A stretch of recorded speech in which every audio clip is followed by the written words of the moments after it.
सिडको वाळूज महानगर बचाव कृती समितीच्या मागणीनुसार 1 जानेवारी 2025 पूर्वीचे दाखल संचिकास मंजुरी देण्याच्या सूचना सिडको छत्रपती संभाजीनगर कार्यालयास मिळाल्या असून आता प्रलंबित संचिका सिडको नियोजन विभागातून निकाली काढणार आहेत। यामुळे सिडको नियोजन विभागाचे ठप्प झालेले काम सुव्यवस्थित सुरू होणार आहे। समितीच्या प्रयत्नामुळे हे यश मिळाले आहे। मी नागेश कुटारे, अध्यक्ष सिडको वाळूज महानगर बचाव कृती समिती।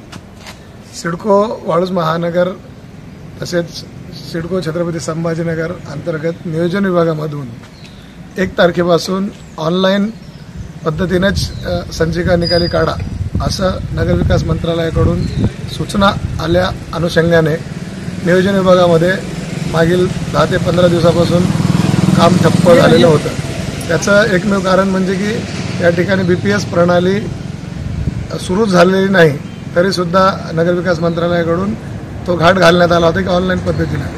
मात्र या ठिकाणी असलेल्या कर्मचाऱ्यांना अत्याधुनिक ज्या काही सुविधा येणाऱ्या काळामध्ये ऑनलाईन संबंधित आहेत त्याच्याबद्दल ट्रेनिंगसुद्धा दिलेली नव्हती। या ठिकाणी इन्फ्रास्ट्रक्चरसुद्धा कम्प्युटर असेल, पीसी असेल व बीपीएस प्रणालीसुद्धा यांनी 7 तारखेला या बीपीएस प्रणालीसाठी पैसे भरलेले होते। एका बाजूनं राज्य शासन ऑनलाईन प्रक्रिया करण्याबाबत घाट घालत आहे आणि एका बाजूनं या ठिकाणी अत्याधुनिक सुविधासुद्धा उपलब्ध नाही आणि त्या अनुषंगाने यांची मर्जी आहे की ऑनलाईनच करा।